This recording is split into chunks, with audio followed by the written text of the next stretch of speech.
y en lo personal me ha llamado mucho la atención, y vamos a ir despacio porque a diferencia del Colegio de Teología, donde tenemos que apresurarnos para ver un capítulo porque tenemos que cumplir con un temario, aquí la ventaja que tenemos es que no necesitamos esa rapidez, sino que podemos ir despacio, detenernos, estudiar algo, analizarlo bien, pensarlo bien y ver qué dice la Biblia, porque al final hemos venido a aprender. Amén, iglesia. Vean lo que dice la palabra. 2.1 de Romanos. ¿Lo tienen? Leemos la palabra. Por lo cual eres inexcusable. Esa palabra hay que subrayarla. Oh hombre, quien quiera que seas tú, ¿qué es lo que está haciendo este hombre? Juzgar. Y vean lo que dice. Pues en lo que juzgas a otro, te condenas a ti mismo. Porque tú que juzgas, haces lo mismo. 2. Mas sabemos que el juicio de Dios contra los que practican tales cosas es según la verdad. 3.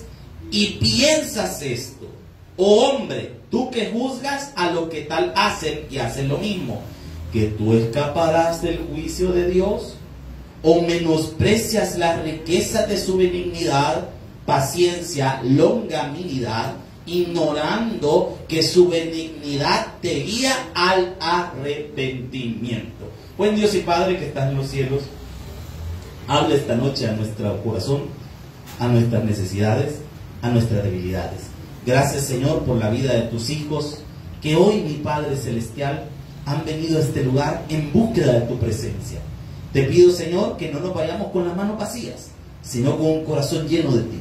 Gracias por la vida de cada servidor y cada servidora. Te pido, Señor, que esta noche, podamos recibir nuestro milagro. En el nombre poderoso de Jesús. Amén y amén. Puede tomar su asiento. Felicito a las hermanas que se han puesto de acuerdo con la venta. Muchas gracias, realmente ha sido de gran bendición.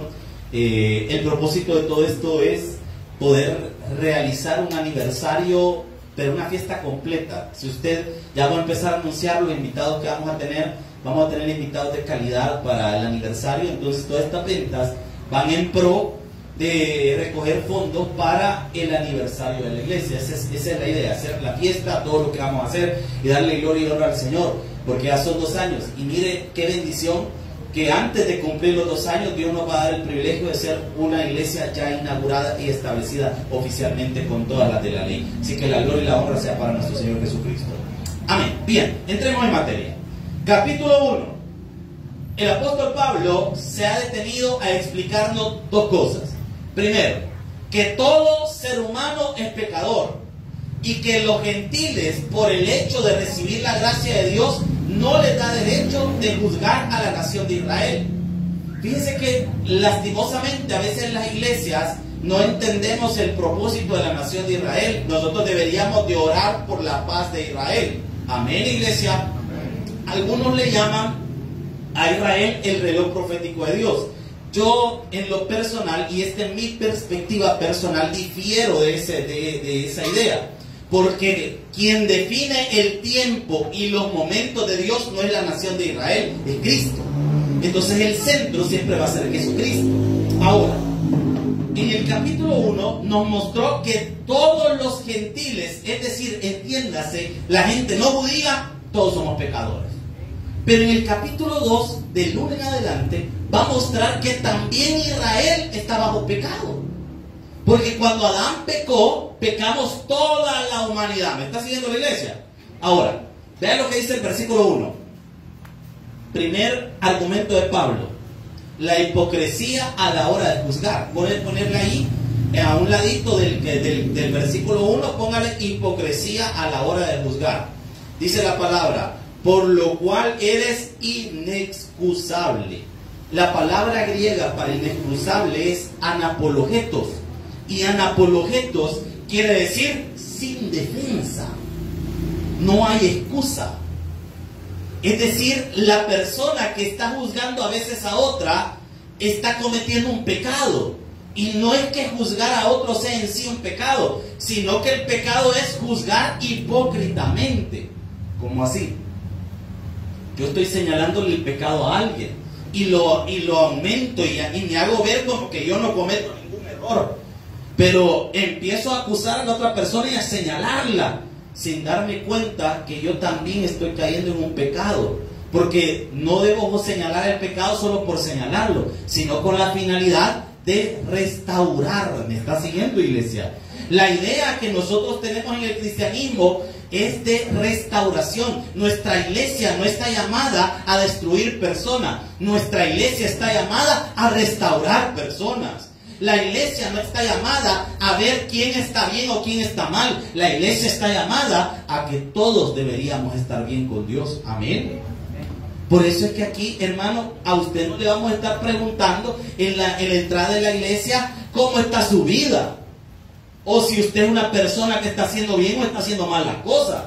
Aquí lo que le vamos a predicar es la palabra de Dios, y usted al salir de esta puerta, usted sabe qué cosas tiene que arreglar. Amén, iglesia. Mire, si en nuestro modelo de iglesia, la idea es que en la predicación todos aprendamos, y que al salir del culto podamos practicar lo que hemos aprendido. Y vea qué interesante lo que dice: por lo cual eres inexcusable, oh hombre, quien quiera que seas tú que juzgas. ¿Por qué este hombre es inexcusable? Tiene dos cosas. Primera cosa, póngala ahí en su cuaderno: porque Israel, porque aquí estamos hablando de la nación de Israel, porque Israel recibió la ley de Dios y no los gentiles. ¿A quién se le dio la ley? ¿A los gentiles, a la gente no judía, o a Israel? A Israel. En el tiempo que se escribió la carta a los romanos, fue allá el pueblo de Israel recibió la ley en el año 1400 antes de Cristo. Cuando Moisés sube al Sinaí, Dios habla con Moisés y le da y escribe las tablas de la ley. Fíjese que es bien interesante, que en esas tablas, ¿han visto ustedes la película del Éxodo? Pero la viejita, no la nueva reciente, sino la viejita, aquel señor que habla, mira su poderosa mano. ¿La han visto ustedes? Miren, cuando Moisés sube allá al monte, aparece una mano que está dibujando y aparece unos rayos, un montón de volados, y escribe las tablas de la ley. Esa ley fue entregada a la nación de Israel. Ellos deberían haber estudiado la ley y aprendido de la ley. 1400 antes de Cristo. Es decir, han tenido desde el 1400 antes de Cristo para aprender la ley de Dios. ¿Por qué no tienen excusa? Porque Dios les dio la ley y no le hicieron caso a Dios. Por eso no tienen excusa. Segunda cosa por la que no tienen excusa: porque ellos emiten un juicio de carácter hipócrita. ¿Y qué es lo que hacen? Vea lo que dice: quien quieras que seas tú que juzgas, pues en lo que juzgas a otro, ¿qué le pasa? Te condenas a ti mismo. ¿Y por qué se está condenando? Ahí mismo dice: porque tú que juzgas haces. Nótese que Pablo no está diciendo que juzgar sea malo, porque entonces los jueces no tendrían trabajo. La Biblia no nos está mandando a que omitamos nuestra lógica y que omitamos el criterio. De hecho, la Biblia incentiva a que usted y yo tengamos criterio, ¿sí o no? A que analicemos las cosas. Pero lo que Pablo está diciendo que es el pecado no es el juzgar a la gente, sino el juzgar de manera hipócrita. Porque estoy juzgando a alguien y yo estoy haciendo lo mismo. ¿Me estoy dando a entender? ¡Ay, qué barbaridad! ¿Viste la hermana fulana? Yo le escuché una mala palabra. ¡Ay, yo no sé qué barbaridad! ¿Cómo puede hacer eso esa hermana? Y de repente viene la señora, llega a la casa, ve que los hijos han hecho un desastre y saca la caja de lustre. Y adivine qué dijo. Lo mismo que estaba juzgando de la otra persona. ¿Me está siguiendo? De repente, démosle vuelta a las cosas. ¿Cuántos de los que estamos acá estamos casados? Adjuntados, perjudicados, tenemos pareja. Amén. Vale, mire. No le voy a preguntar en qué año se casó usted. Ni le voy a preguntar si antes no estaban casados y comenzaron a vivir y todo eso. No le voy a preguntar eso. Pero imagínense, de repente tenemos un caso de unas personas que no se han casado. Y una persona empieza a juzgarlos y a decir, ¿por qué no han casado? ¿Y qué les pasa? ¿Por qué no lo hacen? Y le pregunta usted a la otra persona, mire, ¿y usted en qué año se casó? Ay, el año pasado. ¿Y cuántos años tienen de estar juntos? Como 25. Y está juzgando a la otra persona que se acaban de juntar y él pasó 25 años sin hacerlo. ¿Qué estoy haciendo? Estoy haciendo un juicio hipócrita, porque yo cometí un error similar y estoy juzgando a la otra persona con una magnitud y estoy exagerando la cosa, en lugar de venir y aconsejarle a la persona y guiarla a un arrepentimiento y que haga las cosas bien. ¿Me está siguiendo? El problema es la hipocresía en el juicio, cuando nos gusta señalar los errores de los demás y no darnos cuenta de nuestros propios errores. Por eso es que lo que Pablo está recalcando, dice: porque tú que juzgas haces lo mismo. ¿Y qué es lo mismo? Un pecado. Cometes un error y estás poniendo a la otra persona como lo más pecador que existe, y tú también, como decía el pastor fundador. El pastor fundador tenía una frase, decía: cállate, che, que vos también tenés tu pasado. Hermano, si aquí todos los que estamos aquí tenemos nuestro pasado, y algunos no están pasados, algunos en medio presente. Si no ve a su vecino, véale la cara y te diga: no, me hace usted todavía, ¿verdad? ¿Por qué? Porque tenemos cosas por cambiar. Y la idea del cristianismo no es acabarnos unos a otros. La idea del cristianismo es mejorar. ¿Me está siguiendo, iglesia? Por eso. Y vea, acompáñame por favor a Mateo capítulo 7, versículos 1 y 2. Mateo capítulo 7. Jesús aquí toca algo semejante a lo que Pablo está explicando más adelante. Mateo 7, 1 y 2.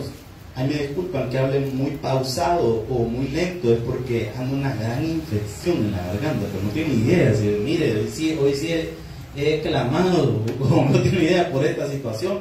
Vea lo que dice la Escritura, Mateo 7, versículos 1 y 2. Dice: no juzguéis para que no seáis juzgados, porque, aquí está la razón del juicio, dice: porque con el juicio con que juzgáis, seréis, como dicen, y con la medida con que medís, os será. Alguien, si lee hasta ahí, diría: entonces no hay que juzgar nada. ¿Por qué? Porque así como juzgamos, así vamos a ser juzgados nosotros. Hay una equivalencia. Y el Señor nos va a aclarar un poco más esta idea, porque nos dejamos a medias y solo agarramos estos dos versículos. Le voy a explicar algo fundamental para estudiar la Biblia. Cuando usted llega a un versículo, no se quede solo con una parte del versículo. Hay que leer el capítulo para entender el contexto del pasaje y para entender la idea completa.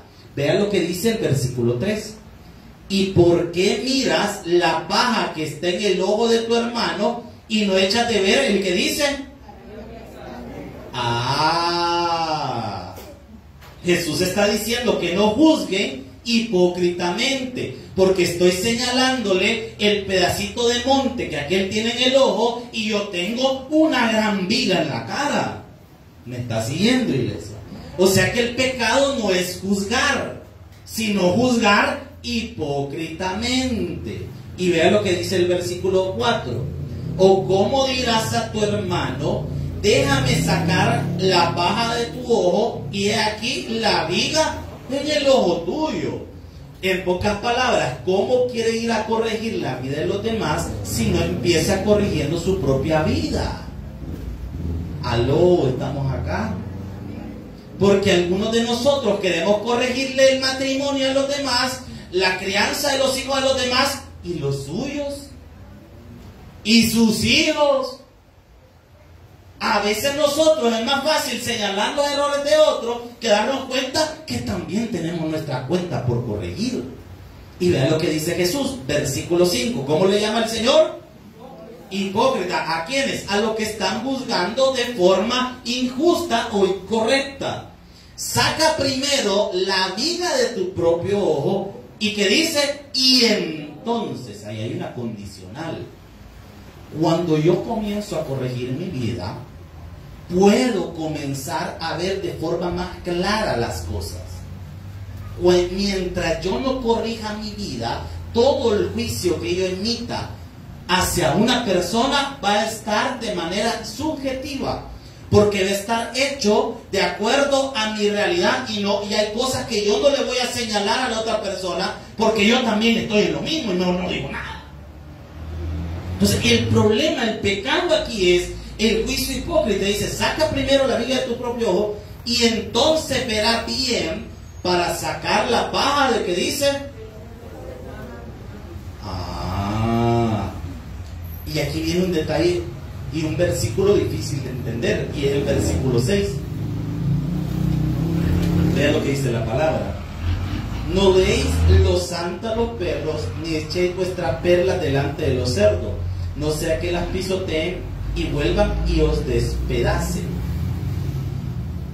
Ese versículo es difícil de entender, pero si lo separamos de lo que acabamos de leer, lo que Jesús está diciendo en ese pasaje es que le está diciendo a la gente que hay personas que estas perlas, esto santo, esta enseñanza, no las van a valorar porque según ellos están bien.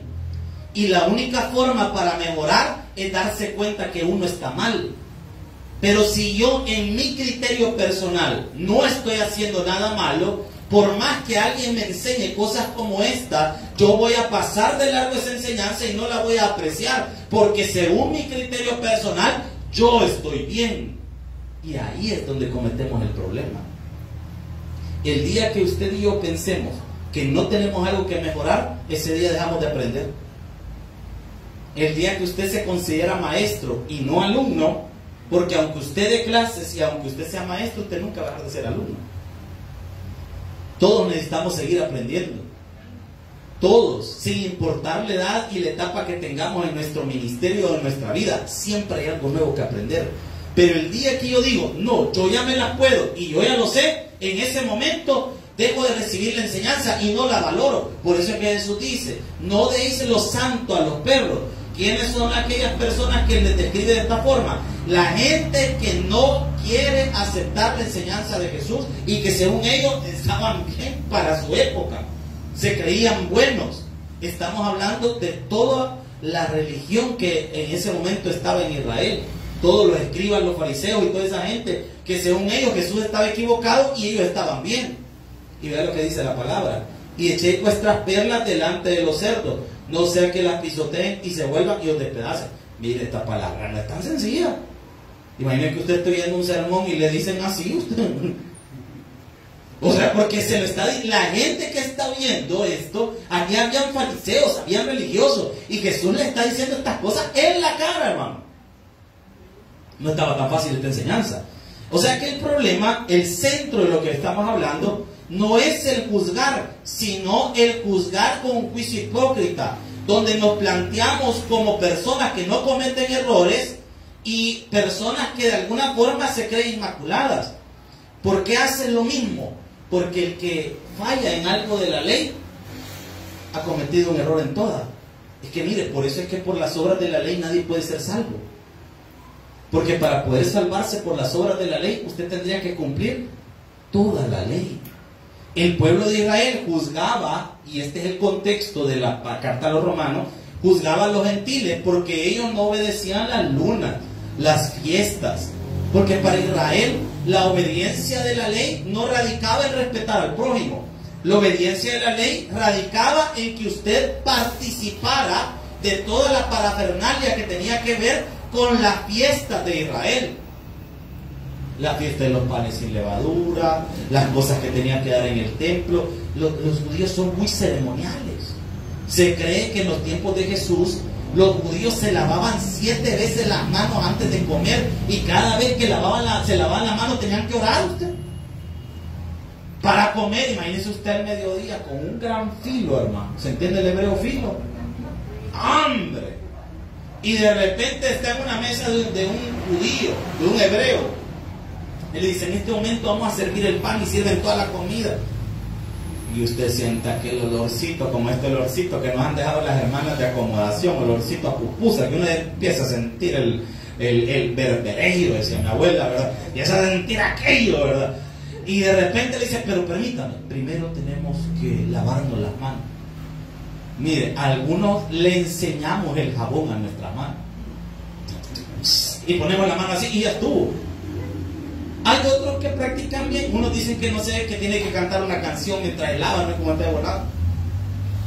Ahora imagínese a alguien que se tiene que lavar 7 veces y orar después de cada lavada. Señor, gracias porque voy a poder comer el pan, Señor. Segundo lavamiento. Señor, como te lo venía diciendo, gracias, alabado sea para tercer, cuarto, quinto, sexto. Y son 7 los que van a sentar en la mesa. me doy a entender. Entonces para ellos ese ritual, y no es que estuviera mal darle gracias a Dios, ese ritual era más importante que a veces respetar al prójimo o que honrar a Dios. Entonces el pueblo de Israel cayó en esa falta de fallarle a Dios en otros puntos de la ley, pero juzgar a las naciones gentiles, porque estos no conocen a Dios y no tienen ley. Y como no conocen a Dios y no tienen ley, estos están más perdidos que Adán en el día de la madre, y nosotros estamos bien. ¿Y qué le enseña el Señor? Que no es así el volado. Acompáñenme por favor, Santiago capítulo 2, versículo 10.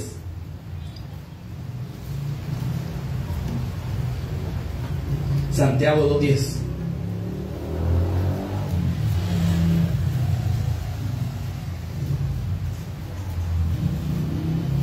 Santiago capítulo 2, versículo 10. Entonces, el problema de los judíos es que ellos creían que estaban mejor que las naciones gentiles porque ellos tenían la ley, pero aunque tuvieran la ley no la respetaban, pero para ellos estaban mejor que los gentiles. Y vean lo que dice Santiago 2:10. ¿Lo tienen? Dice la Escritura: porque cualquiera que guardare toda la ley, pero ofendiere en un punto, se hace culpable. Una persona que falla en un punto de la ley se convierte en un transgresor de la ley, independientemente qué principio de los 613 preceptos de la ley hubiere fallado. Recuerden, la ley, cuando hablamos de la ley, y esto vale aclarar, estamos hablando de 5 libros de la Biblia: Génesis, Éxodo, Levítico, Número, Deuteronomio. Pero siendo más específico todavía, partimos la ley. La ley tiene 2 partes: la parte narrativa y la parte judicial. La parte narrativa va de Génesis 1 hasta Éxodo capítulo 20 y se va a intercalar en pequeños capítulos entre parte que tiene que ver con lo judicial y parte narrativo. Pero el gran grueso de lo narrativo de la ley lo encontramos en Génesis 1 hasta Éxodo capítulo 20. ¿Me está siguiendo la iglesia del Señor? De Éxodo 20 hasta Deuteronomio, hasta el último capítulo. ¿Cuántos capítulos tiene Deuteronomio? ¿Cuántos? 34 capítulos. Excelente. Se ha ganado una pupusa. No, mentira. Está bien. O por lo menos un churro, ¿verdad? Entonces, va bien. De Éxodo 20 a Deuteronomio 34 encontramos la parte judicial. Y en la parte judicial también encontramos una división. ¿Y cuál es esa división? Leyes ceremoniales o rituales y leyes morales. Las leyes ceremoniales son las que Israel le dio gran preeminencia en su adoración, pero dejaron a un lado las leyes morales. Y por eso es que el Señor le llama la atención a través de los profetas, porque sí que les mandó profetas el Señor a la nación de Israel. Mire, solo imagínense cuántos profetas integran los profetas mayores en la Biblia. ¿Cuáles son los profetas mayores, hermano? Ay, le pueden pasar examen. Isaías, Jeremías, Ezequiel, Daniel. ¿Cuántos son? 4, excelente. ¿Y cuántos profetas menores tenemos? 12. ¿Se los puede, hermano? Ay, yo no, hermano. Dejémoslo ahí, ya ve que algunas quedaron preocupadas. Uy, no va a preguntar. Son 12. A esta gama, a todos estos profetas que tenemos en la Biblia se les llama profetas escriturales, donde la mayoría de ellos escribieron algo, por eso se les llama profetas escriturales. Pero hay otra gama de profetas que no escribieron libros. Esos profetas se les llama profetas no escriturales o profetas orales, quienes se encargaron de andar predicando la palabra, y sus profecías no quedaron escritas en la Biblia porque tenían que ver más con la nación de Israel y con el contexto de la época, más que con eventos futuros. Entonces Dios decidió no dejarlos escritos, pero aún así Dios se los envió a la nación de Israel. ¿Y sabe qué hizo la nación de Israel? No los escuchó.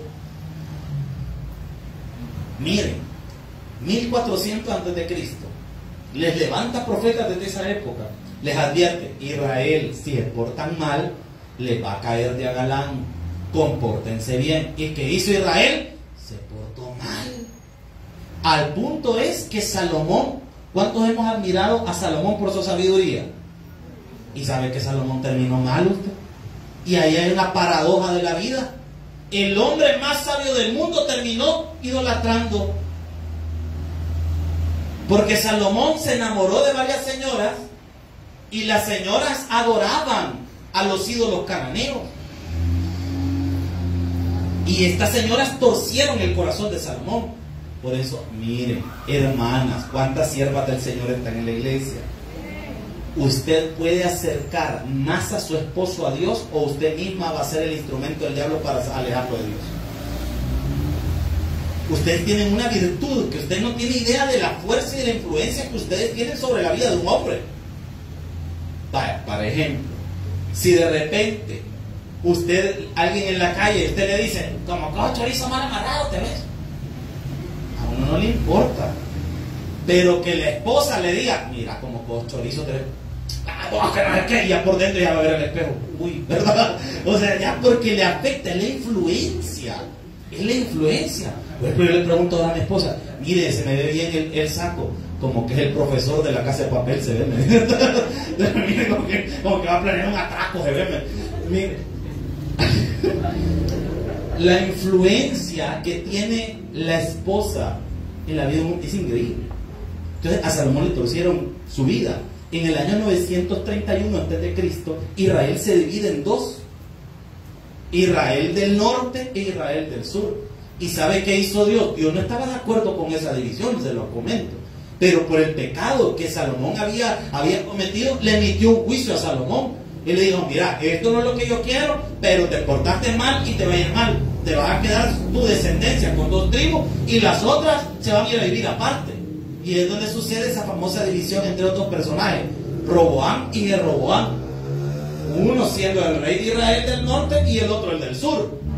Y miren, y Dios les levantó profetas a los dos bandos. Y les mandaba profetas que se arrepintieran. Israel del norte tuvo alrededor de 19 reyes, si no me equivoco. Israel del sur tuvo 20. ¿Y sabe qué pasó con el norte? Los del norte le dieron norte. En el año 722 llevaron los asirios y se los llevaron a todos. Mira, hermano, por vida, si de repente saliera alguien aquí y me dice: allá en la esquina están asaltando, yo ni loco salgo. No como aquella señora que de repente pasa una balacera y ya está la señora viendo con la mano: abuela, venga, espera. ¿Se ha fijado que siempre hay un muerto y hay un montón de gente a ver usted? Y no ni familiares usted. Ven, busca lo que le pasó. Esta señora todo por ver, va. Entonces, mire, yo en lo personal, si yo veo algo que está mal, yo no me acerco. O sea, a usted le dicen: mire, tenga cuidado, no haga esto, porque al que hace esto le pasa esto. Uno tiene que ser inteligente y uno no se va a dar en la misma piedra que otro se dio usted. Es como que usted vaya caminando y de repente hay una piedra, ¡pum!, ve al prójimo que se cayó y todavía ríe, esta piedra se cayó. Y usted va caminando y se da en la misma. ¿Sabe qué es lo que le pasó a Israel del sur? Vieron que Israel del norte, sus pecados los alcanzaron. Y Dios les pasó la balanza, les pasó juicio. Y los del sur, ¿sabe qué hicieron? Reírse y seguir su vida como que nada. Y Dios hace una analogía bien bonita en los libros proféticos acerca de esto. Y dice que Judá, que es Israel del sur, tiene amantes. Mire, por lo menos las pone como mujeres. ¿Sabe por qué les pone Dios a Israel como mujeres? Y tanto Israel del norte como Israel del sur. Porque Israel es la prometida de Jehová, mientras que la iglesia es la prometida de Jesús. Por eso es que la iglesia es la esposa del Cordero, aunque ahora solo es la novia, porque todavía no nos hemos casado. ¿Me está siguiendo, iglesia? Entonces, mire, aquella Israel del norte, por lo menos sus amantes, que eran todas las naciones con las que ella hacía alianza, porque ojo, Dios es celoso, hermano. Usted tiene que tener cuidado con quién hace alianzas, porque Dios es celoso. No, venite, hagamos un negocio juntos. Pregúntenle a Dios, porque hay negocios con los que hay personas con las que usted no debe hacer negocios. ¿Me está siguiendo?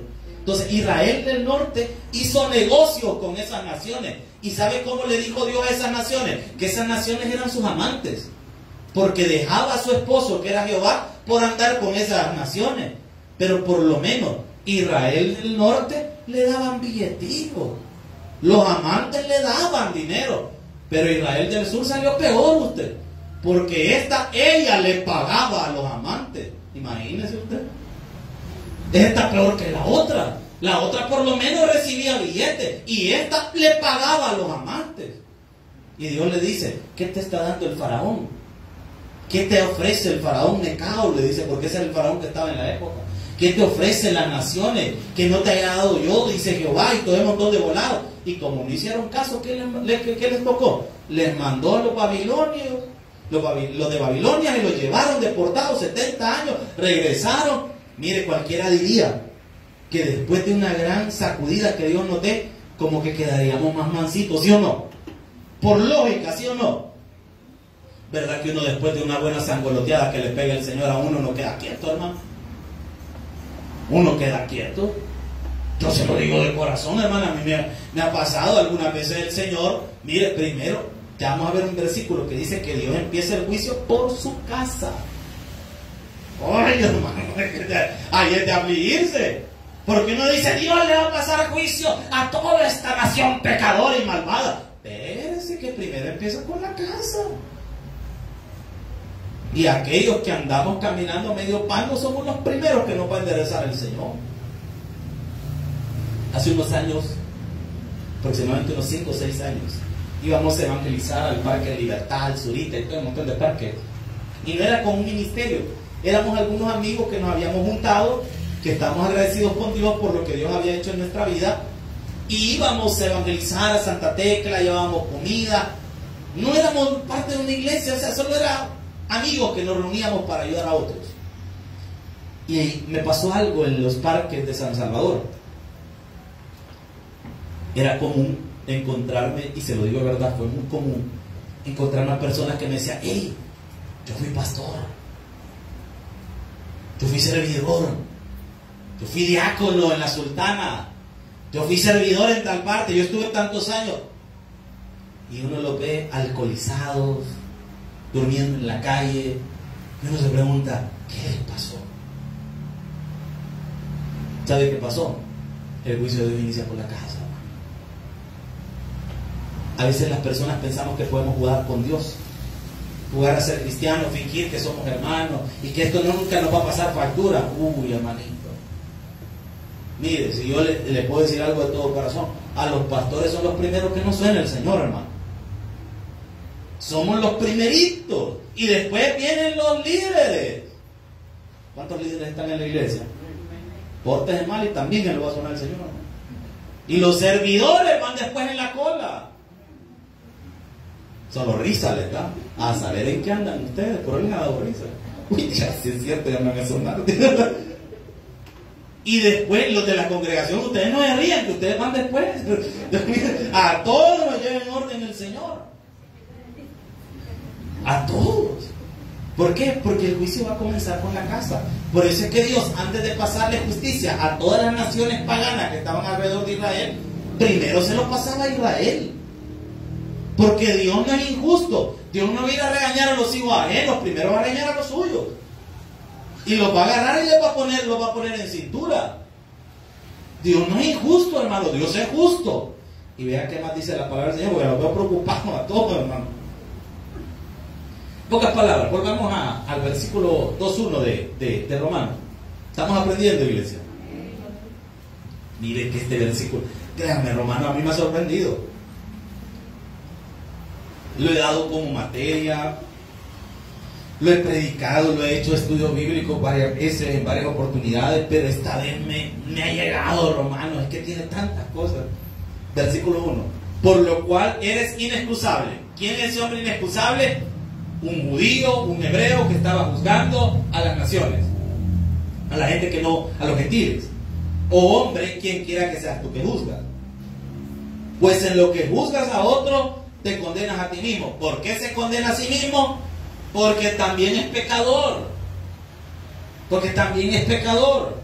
Porque tú juzgas y haces lo mismo. Emite un juicio hipócrita. Versículo 2.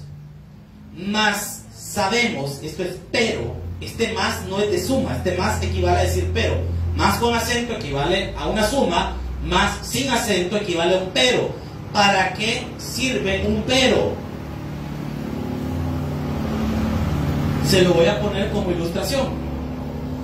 Fulana es bien bonita, pero es bien brava. Sultano es un caballero muy elegante, pero es mujeriego. Fulano de tal es bien amable, pero hacelo enojar y ya vas a ver. ¿Para qué sirve un pero? En base a las frases que acabo de mencionar. Nos sirve para contraponer dos ideas. ¿Me explico? Y dos ideas que van a estar literalmente la una encima de la otra. Y sirve para aclarar algo. En el versículo 1 nos habló de ese hombre que está juzgando. En contraposición al hombre que juzga hipócritamente está Dios, quien juzga con justo juicio. Por eso es que dice el versículo 2: mas sabemos que el juicio de Dios contra los que practican tales cosas es según que. Armemos la conexión en todo esto. ¿Quiénes son los que practican tales cosas? Los que mencionó en el capítulo 1, todos los gentiles, y los judíos que está mencionando en el capítulo 2, versículo 1. Contra los que practican el ¿qué? Todas las cosas malas que estaban haciendo los gentiles y el juicio hipócrita de los judíos. Vean lo que dice la palabra. En pocas palabras, el problema es que nosotros no entendemos que el juicio de Dios es justo y perfecto. Dios no juzga hipócritamente. Dios juzga según su palabra y con justicia perfecta. Mientras que el hombre juzga desde sus sentimientos, desde su emoción, desde su egoísmo. El hombre suele juzgar en base a su punto de vista subjetivo. En pocas palabras, no juzgamos según la Biblia, juzgamos según nuestras pretensiones personales. Mientras que Dios, su juicio es perfecto, conforme a lo que dice Salmos 37, 28. Si alguien me ayuda a leerlo, por favor, para ir avanzando. Salmos 37, 28. Gracias. Salmos 37, 28. Si alguien me ayuda leyéndolo, por favor, así con voz de mando, con trompeta de Dios. Porque Jehová ama la rectitud y no desamparará a sus santos. Para siempre serán guardados, mas la descendencia de los impíos será destruida. ¿Qué ama Dios? Dice ahí. La rectitud. O sea, que Dios, al ser un ser justo, Él ama a las personas que practican la rectitud. Los atributos de Dios son dos. El primero de los atributos, o de la gama de atributos, se conoce como atributos incomunicables. La segunda gama de atributos que Dios tiene se llaman atributos comunicables. Los atributos incomunicables son aquellos que solo están en el Señor. Su omnipotencia, su omnisciencia, su presciencia y toda esa gama de atributos que solo están en el Señor. Mientras que los atributos comunicables son los atributos que están en Dios y también en su creación. Es decir, son cosas que Dios compartió con su creación. Por ejemplo, Dios ama, ¿sí o no? Juan 3:16, ¿qué dice? Porque de tal manera amó Dios al ¿qué? Al mundo. O sea que Dios puede amar. Pero ese atributo Dios también lo compartió con nosotros. Voy a preguntar algo, no le voy a preguntar a quién ama, pero le voy a preguntar, ¿usted ama a alguien? Ay, ahora resulta que todos están desamorados. Yo no nací. No, ¿verdad? Le pregunto, ¿ama usted a alguien? Aunque sea el chuchito de la casa. Ay, sí, de verdad. A mi esposo no, pero el niño sí, de verdad. Pero porque a veces al chucho, ¿verdad? Ahí le sirven bien bonito la comida, en un trapito, bien arregladito, hasta la presentación, hasta le pone una cerecita al chuchito. Y al esposo, usted, ahí están los frijoles, vos. Y hasta lo raspa al pobre hombre ahí de la casa, con el montón de teflón, ¿verdad? ¿Qué le quiero decir con esto? El ser humano tiene la capacidad de amar. Tiene la capacidad de amar. ¿Y quién se la dio? El Creador. Así como Dios compartió la capacidad de amar, así también compartió la capacidad de hacer justicia. El problema es, al igual que con el amor, que el ser humano ha distorsionado lo que es el amor. Porque ahora en día, decirle te amo a una persona equivale a decir siento atracción física por ti. Y hemos resumido el amor en una mera atracción física. Mientras que el amor en la Biblia es un sentimiento puro. ¿Aló? ¿Estamos acá? No necesariamente está ligado a la pasión. Por ejemplo, usted puede sentir amor por sus amigos. Y es un tipo de amor. Sí, pero no tiene nada que ver la pasión. Bueno, se le cambió la idea, se la barajó diferente. Le voy a preguntar algo sin el ánimo de ser morboso ni nada. Quiero que lo agarre del mejor lado y la pueda interpretar de la mejor forma. ¿Puede amar un hombre a otro hombre? ¿Y una mujer a otra mujer? ¿Sí o no? Bueno, creo que algunos dicen que no. No, bueno, yo digo que no, es una avisa, ¿verdad? Pero que aquí está mencionando pasión. Estamos hablando de amor. No de pasión, no es que van a agarrar la mano y van a ir a amontonar, no estamos hablando de eso. Por eso es que la Biblia dice que David amó a Jonatán y Jonatán amó a David. Pero no está hablando de que se amaron pasionalmente, sino de una buena amistad. Lo que pasa es que como nuestro concepto está distorsionado por todas las cosas que pasan, lo mismo ocurre con la justicia. Nosotros ya no actuamos en justicia porque está distorsionado nuestro concepto de justicia. Y es por eso que el Señor escribe esta carta y le está enseñando a los judíos. El problema de ustedes, judíos, es que ustedes están criticando a los gentiles por no conocer la ley, pero ustedes la han conocido desde el 1400 antes de Cristo y nunca le han hecho caso. Entonces están iguales. Aquellos que no la conocían y ustedes que conociéndola no lo obedecieron. ¿Cómo aplicamos esto para nuestra vida? No se trata de cuánta Biblia nosotros sepamos. Se trata de cuánta Biblia nosotros practiquemos. No se trata, hermano, de que usted sea un diccionario bíblico andando. Se trata de que sea un buen cristiano. No se trata de ser un gran conocedor. Usted puede conocer todos los contextos, situaciones, mapas y todo en un controlado. Pero al final, lo que importa es lo que usted practica. Lo que importa es que usted pueda amar al prójimo.